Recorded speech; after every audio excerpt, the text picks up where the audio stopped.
It's time for the Alien Conspiracy Podcast. We are your hosts, Agent ETA, Agent Ether, and Agent Anderson.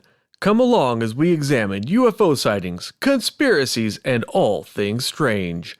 You can follow the show on Twitter at AlienConPod. We also have an email address, alienconpod@protonmail.com. We would love to hear from you. And don't forget to check out our Facebook group and page. This week's episode, Jack the Ripper. The Ripper. The Ripper. All right, guys, I kind of want to set the scene here. It's the year 1888, and we're in dirty old London, the world's largest city and capital of the British Empire with 6 million people. So it's overpopulated and it's dirty. And the streets are full of urine and mud, which is really horse dung because there's 300,000 horses walking around each day. That's 1,000 tons a day of dung. The air is smoky. It's full of soot. It's in the sheep. It's in your face. It's in your hair. Everything smells like ammonia because there's no sewage. You have these vast waves of immigration from all over Europe, including Ireland after the Great Famine, and these people are living in complete poverty in slums. And these slums are right down the street from these affluent areas, and it's like this stark comparison. Yeah, and one thing also is it's for the very reason of immigration and stuff, it's not uncommon to see an unfamiliar face. You know what I mean? That's true. People knew each other, but a lot of people did not know each other. And disease was rampant. You had high child mortality and a low life expectancy. And this was especially true in the Whitechapel district in the East End. I would also, since it's pertinent to this case, I would also like to point out that as part of the profiling of the acts we are about to talk about, before I say that, actually, I'll preface this case by saying, this one ain't for the faint of heart. Do not listen to this in front of your kids, and probably don't listen to it at all. It gets pretty gruesome at some points. So I just don't say that. Yeah, just, just be forewarned, okay? There are definitely going to be some graphic descriptions. There's no doubt about that because we want to get into the actual reality of what happened. And there's a lot of people that may be familiar with the term Jack the Ripper. There's quite a few people, actually, most people, at least in this country, will be very familiar with it. Obviously in England also, but I don't think a lot of people are really truly familiar with the level of brutality and the heinous actions that actually occurred during these murders. It wasn't that there was a ton of murders. It wasn't like, a serial murder that was going on a long killing spree, a legendary killing spree. The legendary thing about it was the brutality in the murders themselves. Well, and I think, if you look at the time period, this became a worldwide sensation. And part of that is because of the press. You have all these people who are learning to read and the literacy rates are increasing. Each little township probably has a dozen independent newspapers, and they're all reporting about Jack the Ripper. It was the case during the Autumn of Terror. And there's a lot of stuff that was released in those news articles that was misinformation or something that was true. Just sensationalized. Just not true. You know what I mean? So, oh no, how could it be true, right? Yeah. but so sometimes like some of the truth could have been a little bit sensationalized, or for that very reason, it can be a little bit harder now, very far in the future to find the truth, right? Because there's a lot more you have to go through in order to find. It's been over 100 years. I mean, right? People are saying, oh, we'll find more information with time. And now we have the internet. Well, what evidence, what more evidence are you really going to find after all this time? Well, actually, you might find more evidence because it turns out that throughout the years, a lot of souvenir hunters and enthusiasts have taken, for example, original police files, or, when London was getting the crap bombed out of it in World War II, they think a lot of it was lost and stuff like that. So it is possible that lost documents might be refound. That's completely plausible.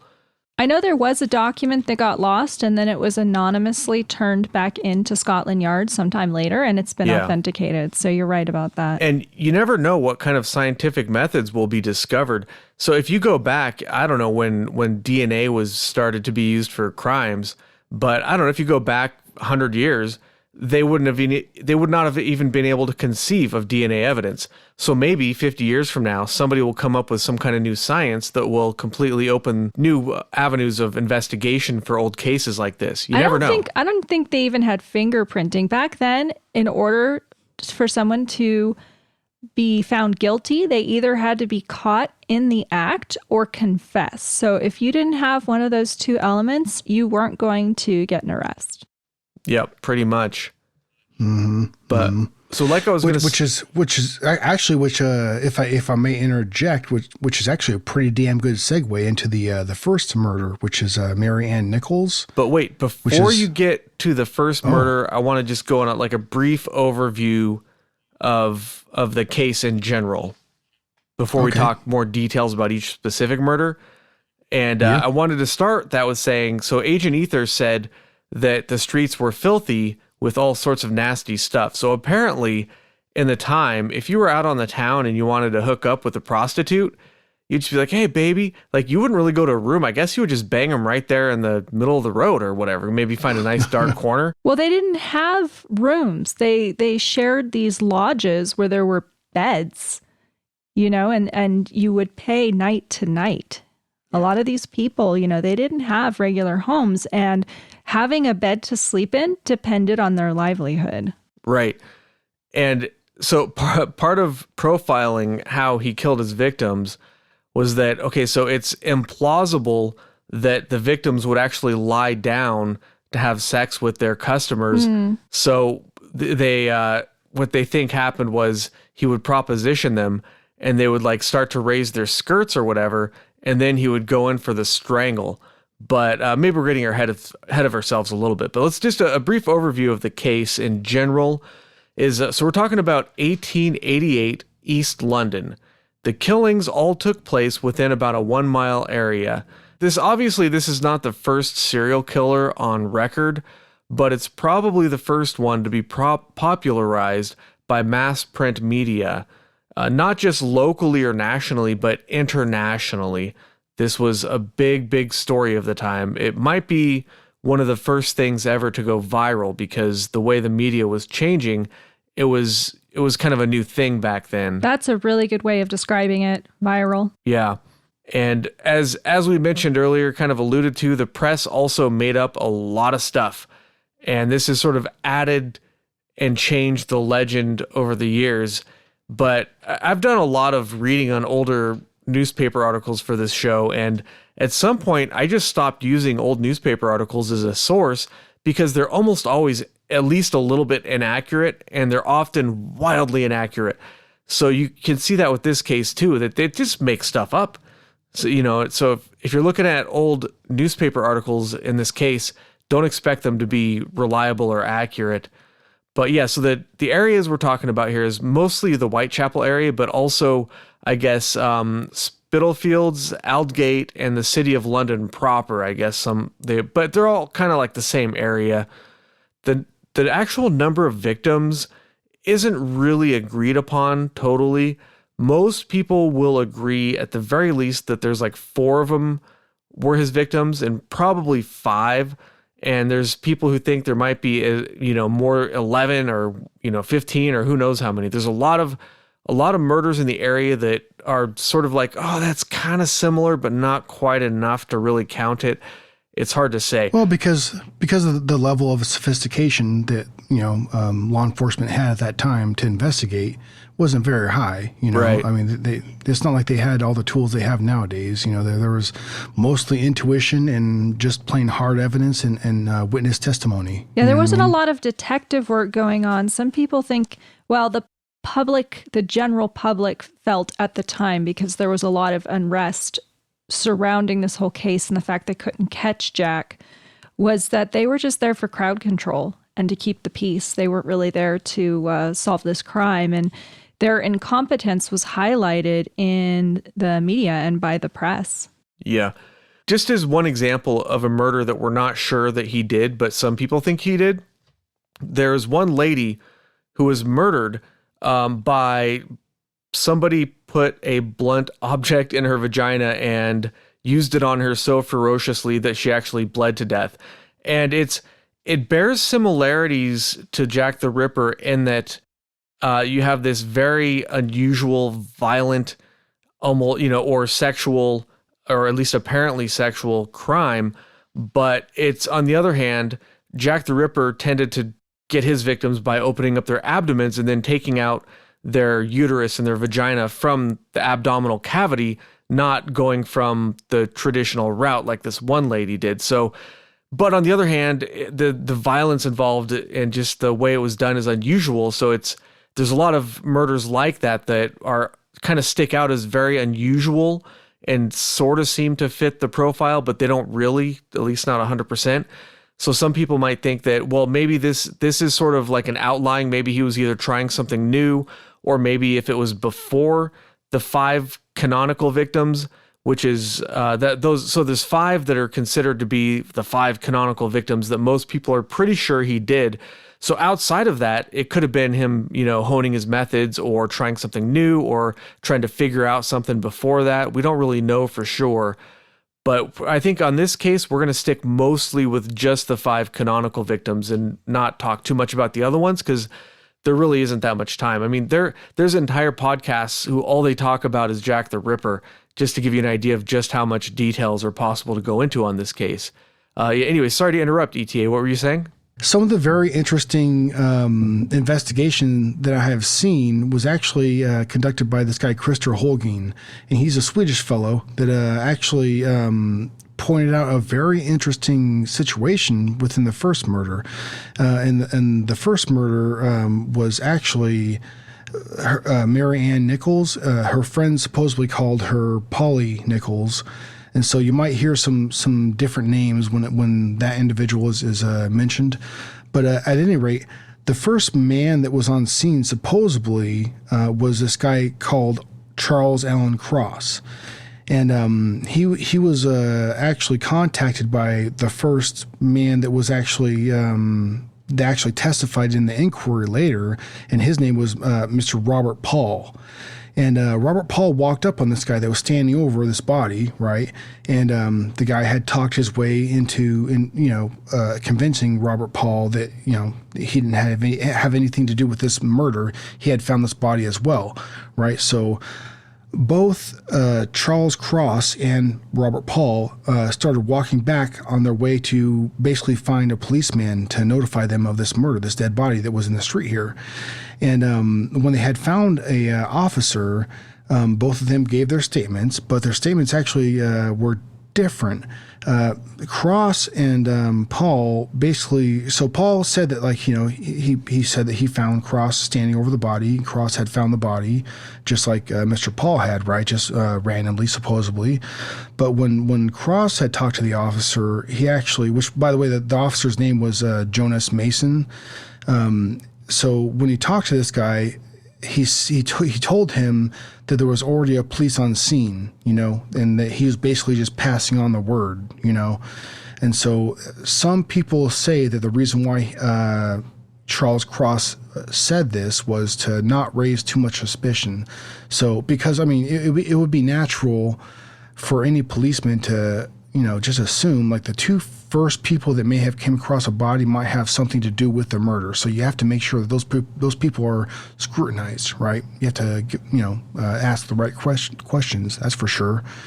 And so people think that he may have said this in order to lower the level of suspicion. You know what I mean?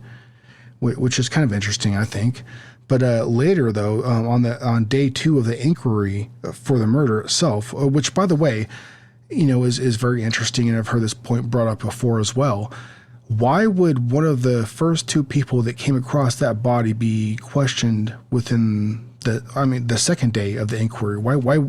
How would that not occur on the first day?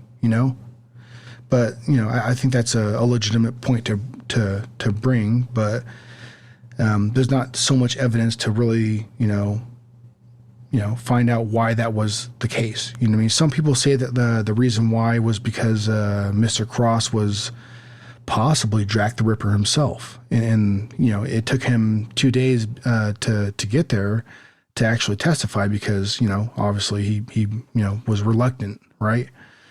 So, but at any rate, it's very interesting because that fellow, the investigator that I had mentioned earlier, Christopher Holgren, he actually found out that Mr. Charles Allen Cross, within the inquiry, had given his address to be 22 Doveton Street.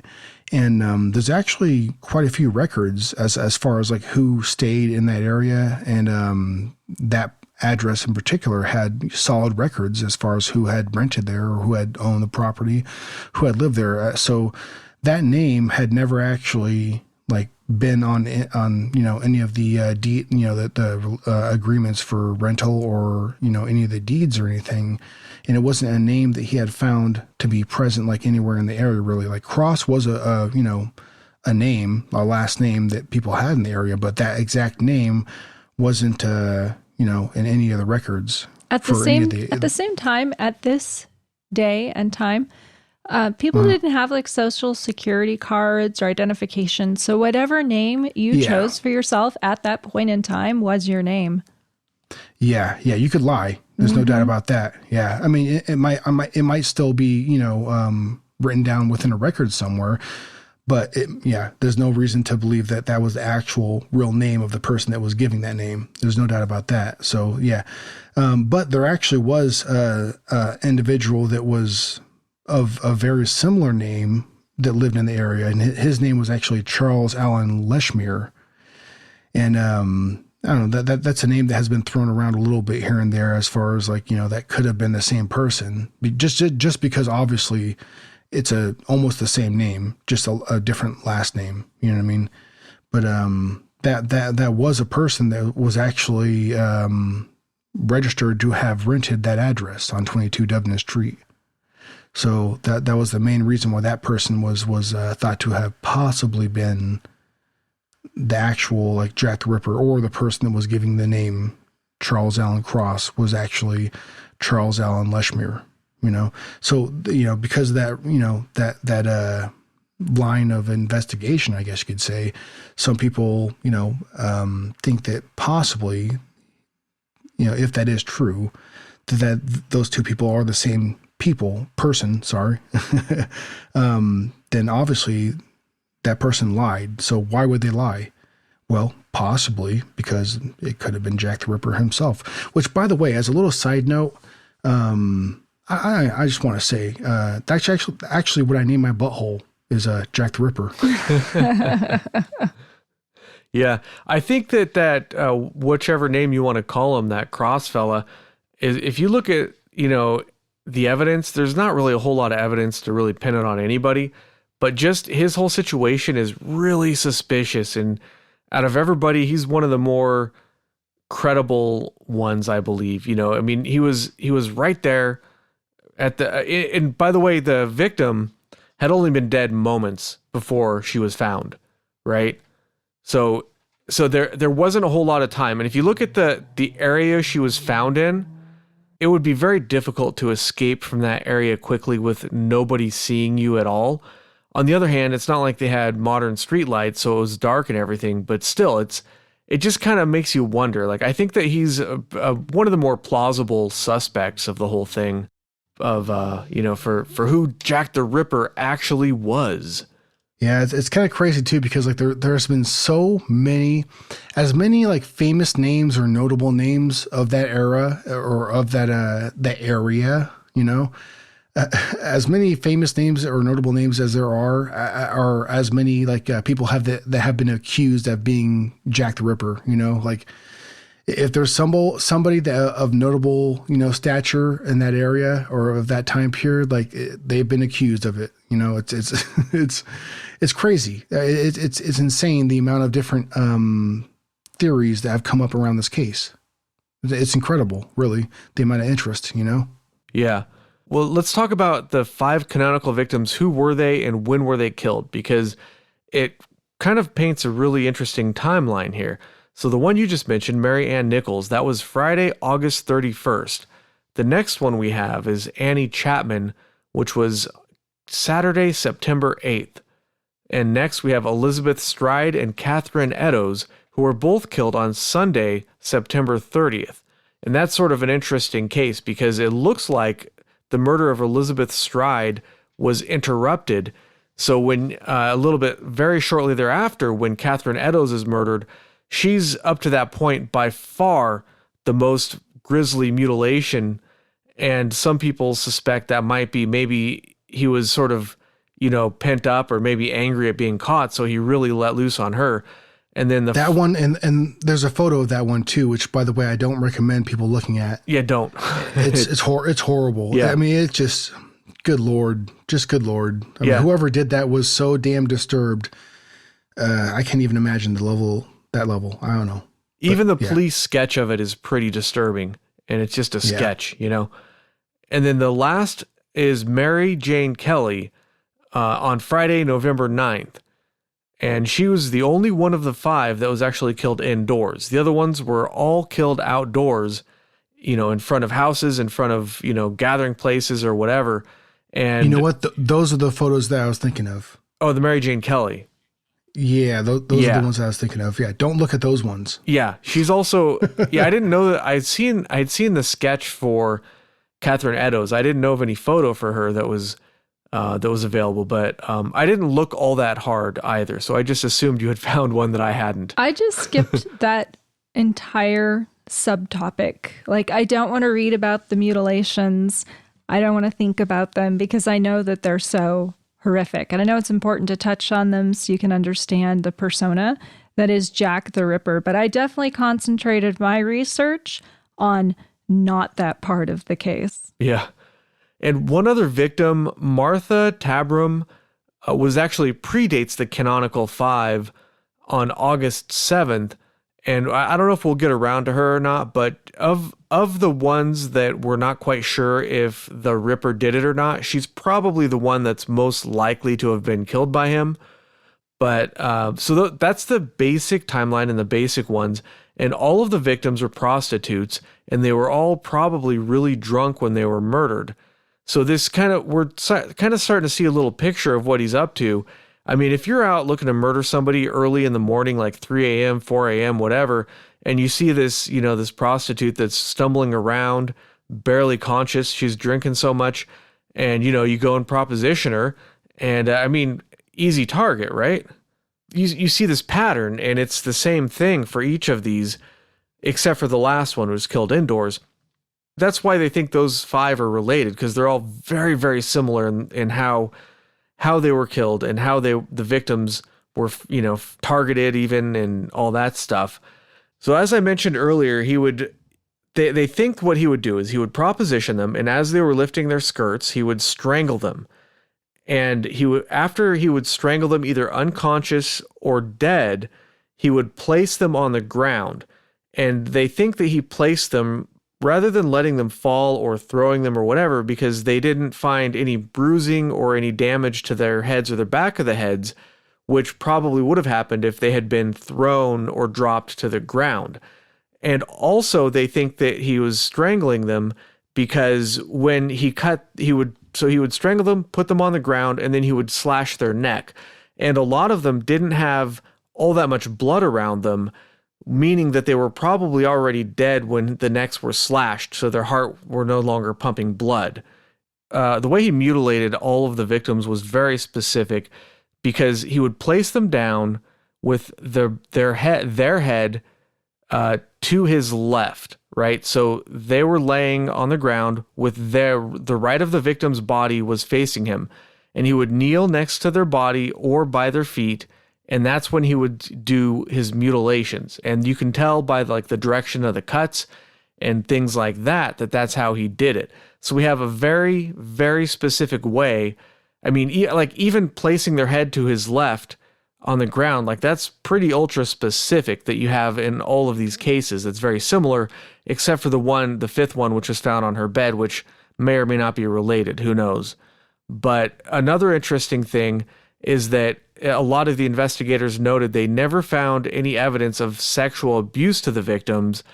But then again, it's not like they had super high-tech stuff back then, so it's hard to say. There was genital mutilation, though. Yeah, but what I mean by sexual abuse, I mean like he didn't have sex with them in any way before he murdered them or after he murdered them, as far as any investigations are aware of. According to the mutilations that happened, I would definitely just assume that this person had some definite sexual frustrations of some sort. Right. Yeah. That that's for sure. Manifesting. Yeah. You know what I mean? Some hatred towards women specifically. Yeah, without a doubt. Absolutely. Yeah, without a doubt. And on each of the victims, he would take some sort of organ or body part as a trophy, like let's say a kidney or a heart or something. And the doctors that examined the victims, they said that he must have had some kind of medical experience or knowledge based on how the organs were removed and how cuts were made to the body. Because in some of these cases, he only had minutes, like 5 minutes to do. Yeah, the timelines are interesting. We have, because of a lot of witnesses, we have witnesses say, I entered the alleyway, and right as I entered the alleyway, I heard the clock on the local building striking 2 a.m. or whatever. So we have some pretty tight timelines. So we have some very, very narrow windows that he was able to do these cuts. And we're talking also in near pitch black conditions. So and some of these victims were also like disemboweled, like some of their small intestines and stuff were like placed, on purpose, like above the right shoulder. Like to do like all of the things that like this murderer did in the timelines that like some of these murders supposedly happened is actually like you said, it's pretty damn tight. Like I don't know. I mean, I don't think the timelines are necessarily accurate. You know what I mean? Yeah. He knew what he was doing. He got in, he got out. He did it very quickly. Made some very, very accurate surgical cuts with knowledge of anatomy. And so, for example, if he was cutting out the uterus, he would cut far enough down on the vaginal canal to keep like the cervix and everything intact. So he'd get like the whole thing out. So it wasn't somebody just blindly hacking out organs. It was somebody who really knew what he was doing. And I'm sorry to be gross, but like that's why they think that it was somebody with some kind of surgical knowledge, because of the way he cut up the bodies. You had to have had surgical knowledge to make these cuts. There's no other way around it. There was purpose to the cuts. Yeah. Your average layperson, even your average layperson today, nowadays, the average person has a better understanding of anatomy than they did back then. Even today, you still wouldn't be able to make those cuts without some kind of experience to be that accurate and do it that quickly. So that's the basic profile. And all of the victims were murdered on the weekend or on a holiday, which suggests that he had some sort of regular employment, because otherwise they would have just been random, right? But they were all at very specific times. So we have this profile of this guy, and he did these things in a very specific way, and yet we still have, to this day, absolutely no clue who he was at all, right? But, okay, so let's talk a little bit more about the victims. You already mentioned Mary Ann Nichols, she was aged 44 when she was murdered. And so I took a little bit of notes on her, but I'll skip over her events because you already went over pretty much. But we didn't talk too much specifically about her injuries. So I have from the inquest testimony here. So what they said about her was, 5 teeth were missing. I wish I could do this in an English accent, but I suck at accents. 4 teeth there. They were missing, weren't they? 4 teeth were missing, and there was a slight laceration. It's horrible. Like every time I really give like good effort to like a good British accent, I just kind of feel like I'm just mocking the accent. Like, don't mock the English. It's not even close. At least my accents are horrible. So anyways, 5 teeth were missing, and there was a slight laceration of the tongue. There was a bruise running along the lower part of the jaw on the right side of the face that might have been caused by a blow from a fist or pressure from a thumb. There was a circular bruise on the left side of the face, which also might have been inflicted by the pressure of the fingers. On the left side of the neck, about 1 inch below the jaw, there was a laceration, let me say that again. 1 inch below the jaw, there was an incision about 4 inches in length and ran from a point immediately below the ear On the same side, but an inch below and commencing about 1 inch in front of it, was a circular incision which terminated at a point about 3 inches below the right jaw. That incision completely severed all the tissues down to the vertebrae. The large vessels of the neck on both sides were severed. The incision was about 8 inches in length. The cuts must have been caused by a long-bladed knife, moderately sharp, and used with great violence. No blood was found on the breast, either of the body or the clothes. There were no injuries about the body until just about the lower part of the abdomen. 2 or 3 inches from the left side was a wound running in a jagged manner.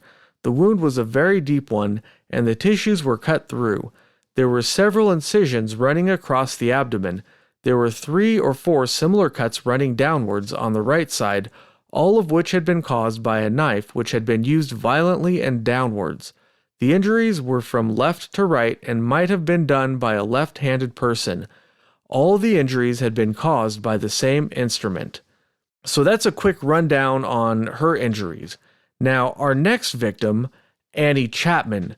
She was about 5 feet tall and 47 years old, of pallid complexion, blue eyes, and dark brown wavy hair. She was a little on the thick side, supposedly, but she was also suffering from some sort of disease, possibly tuberculosis or syphilis, and she was an alcoholic, as were all of them. Reading some of these descriptions, I feel like pretty much everybody in London was just drunk all the time back then. It's the impression I get. Like they were just all boozing it up all day long. Anyways, her murder, remember, occurred on September 8th. So starting on September 7th, she was seen at 5 p.m. at her lodging house, and she was sober at that point. She was ill, but she has to go out to earn money for her lodgings. At 11:30, she returns to the lodging house. At 12:10, Frederick Stevens has a pint of beer with her and says she is drunk. This is a witness we're talking about here. So he was interviewed later and said that she was drunk. He says that she didn't leave the lodging again until about 1 a.m. At 1:35, she returned to the lodging house again, eating a baked potato. The night watchman asked her for money, but she doesn't have it, so she has to leave to go get it. I love baked potatoes, especially with cheese and chives and bacon. No, that was very common back then. I mean, to be subsidized off of a simple baked potato. I mean, food was plentiful, but it's not like they all got a wide variety of food, and potatoes were cheap. But if you got good fixins along with that baked potato, you can make some delicious sustenance. And they didn't have access to kitchens. Instead, what they did is they had like a community fire. So people would just take their potatoes and put them on sticks and roast them over the fire. Oh, yeah. Yeah. Okay. Just like in Red Dead Online, we do that. Oh, yeah. Yeah. So anyways, at 4:45 a.m., a Mr. John Richardson entered the backyard of 29 Hanbury Street on his way to work. He stopped to remove a piece of leather flapping on his boot. He was less than a yard from where she would be found, but he didn't see anything. And at 5:30 a.m., Elizabeth Long saw Chapman with a man at 29 Hanbury Street. She hears the man say, "Will you?" And Annie replied, "Yes." And the man had his back towards her. A few moments later, after she saw the victim, a carpenter living next door at 27 Hanbury Street went into his backyard, probably to take a dump in the outhouse. He heard voices on the other side of his fence, and he heard a woman say no and then something fall against the fence.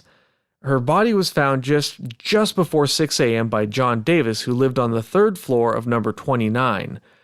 And the description's, like we're saying, like a really tight timeline, and we have somebody on the other side of the fence, but imagine this place is very, very densely populated, so much so that in order to get your groove on, you're just, jump into somebody's backyard, basically, in this case. And also, like, alcoholism was extremely prevalent. Yeah. You know what I mean? Like, everybody drank. Like, water wasn't necessarily like the most common liquid consumed. Well, it couldn't be. You know what I The mean? water was contaminated. Yeah. Yes, so beer absolutely. was definitely the right. safest thing to drink. But the environment... Yeah, you're absolutely right. The environment that these people are living in, like your bathroom's in the backyard. You got to go out there. It's early in the morning. It's dark out, and you're like, man, I got to go. you hear some shenanigans next door, and that's just like, that's normal. Like, you don't even think twice about it. And the cops ask you about it later, and you're like, yeah, kind of heard something, whatever. No big deal. I heard some freaking shenanigans. What of it? Yeah. That's normal. That's always shenanigans in that yard. That's number 29, man. But so and also like we have, it's so frustrating because probably a witness saw the back of the man that murdered her, possibly, maybe, I don't know. But this is, a lot of these cases are like that, where we have witnesses, like I don't think we have time to talk about all of the witnesses, what they said in depth, but a lot of the witnesses saw men with the victims, but didn't really get that good of a look at them. And they were all prostitutes, so it was not unusual to see them with men early in the morning.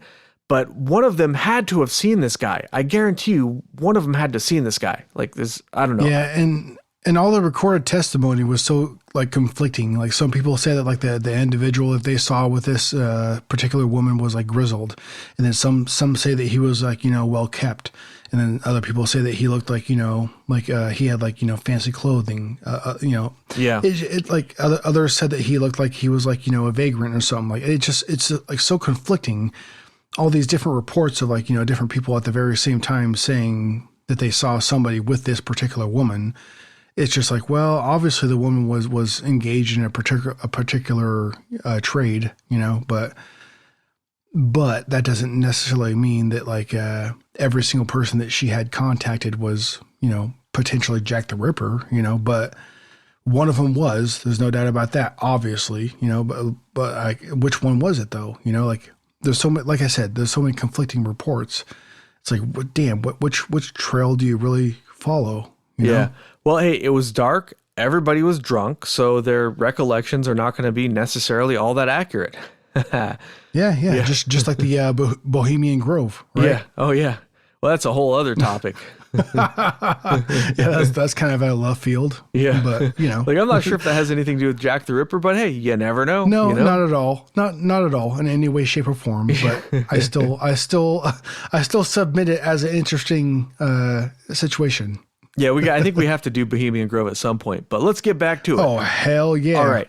So we have another inquest statement from Dr. George Baxter Phillips. And that's a goddamn British name right there, dude.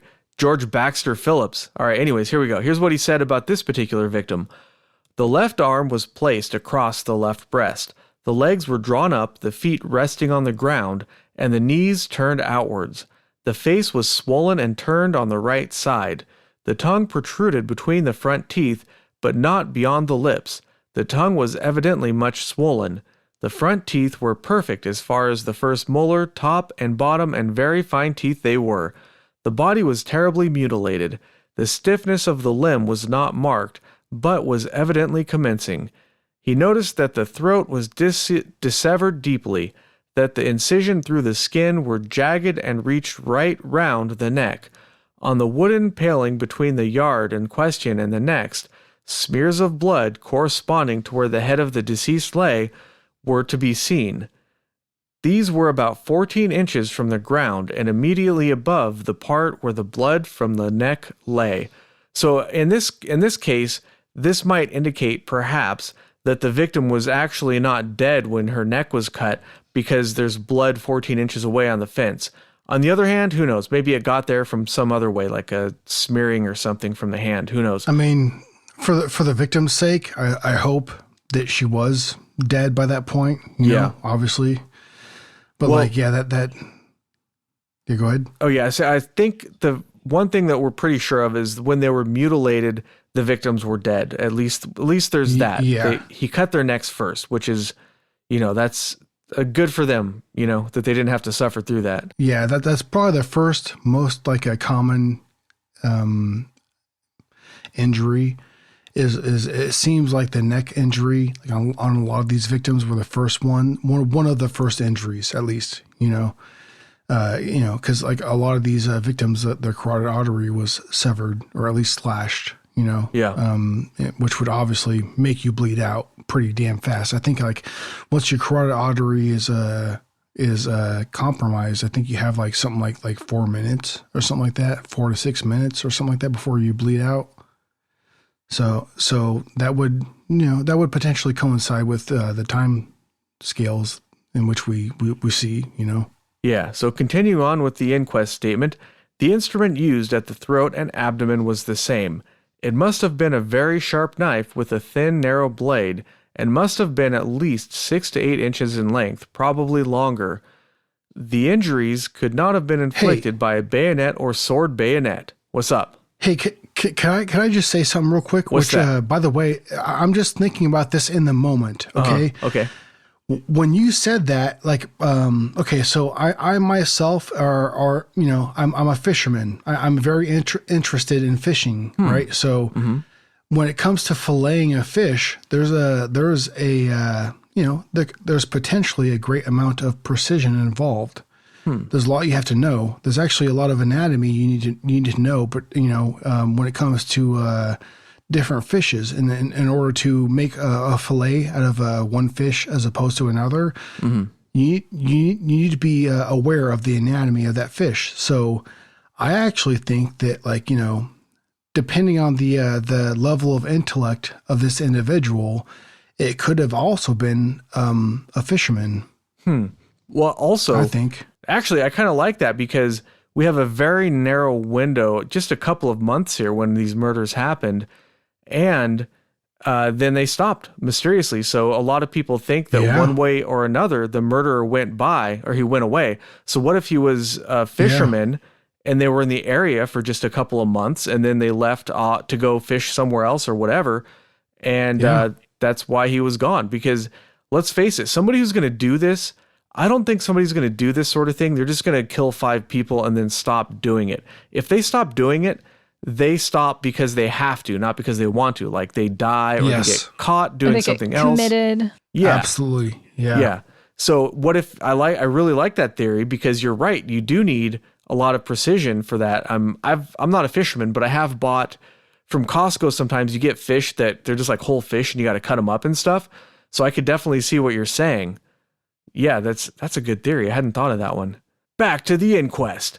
Could not have been inflicted by a bayonet or a sword bayonet. They could have been done by such an instrument as a medical man used for post-mortem purposes, but the ordinary surgical cases might not contain such an instrument. Those used by the slaughterman, well ground down, might have caused them. He thought that the knives used by those in the leather trade would not be long enough in the blade. There were indications of anatomical knowledge. He should say that the deceased had been dead at least 2 hours, and probably more, when he first saw her, but it was right to mention that it was a fairly cool morning, and that the body would be more apt to cool rapidly from its having lost a great quantity of blood. There was no evidence of a struggle having taken place. He was positive the deceased entered the yard alive, and a handkerchief was around the throat of the deceased when he saw it early in the morning. He should say it was not tied on after the throat was cut.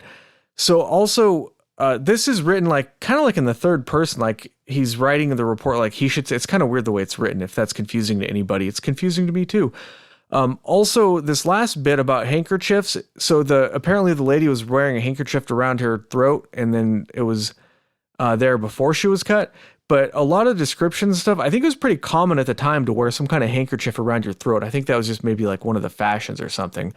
But anyways, yeah, so she was mutilated horribly, and she had died of suffocation. Basically her abdomen had been opened, intestines were taken out of her body and placed over her shoulder. The uterus and the upper portion of her vagina and parts of the bladder had been removed, and those were not found. The cuts were clean, and the way she was cut up was somehow familiar. The attacker had to have been familiar with anatomy or pathological examinations or something in order to know where to make these cuts. And to remove the uterus without chopping up everything around it, but to cleanly remove it. Some of these cuts, you're not going to really be able to see what you're doing, especially in pitch black. So like I said earlier, they would have definitely had to know what they're talking or what they're doing here. It's not like they just suddenly said, let's go cut this thing out. There's no way. This person definitely had some kind of surgical knowledge. Now, in your report, you said they mentioned the leather trade. Was that right? What did they mean by that? On the report, okay, so let me find it. So he said he thought that the knives, again, this is the person doing the inquest, is like in the, maybe it's somebody else is writing down his statements. And that's why it's in like the third person. He thought that the knives used by those in the leather trade would not be long enough in the blade. So what there's probably maybe somebody dictating notes and they're trying to figure out what kind of knife it is. They're saying, well, it wouldn't be a leather trade knife. It'd have to be 6 to 8 inches long to cause these cuts. Very slender, very sharp, and they're just maybe trying to narrow it down. I'm guessing that's why they threw that in there. I'm not sure. Yeah. Thanks for listening. That's the end of part 1. Tune in next time for the conclusion of Jack the Ripper. You can follow the show on Twitter at AlienConPod. We also have an email address, alienconpod@protonmail.com. We would love to hear from you. And don't forget to check out our Facebook group and page.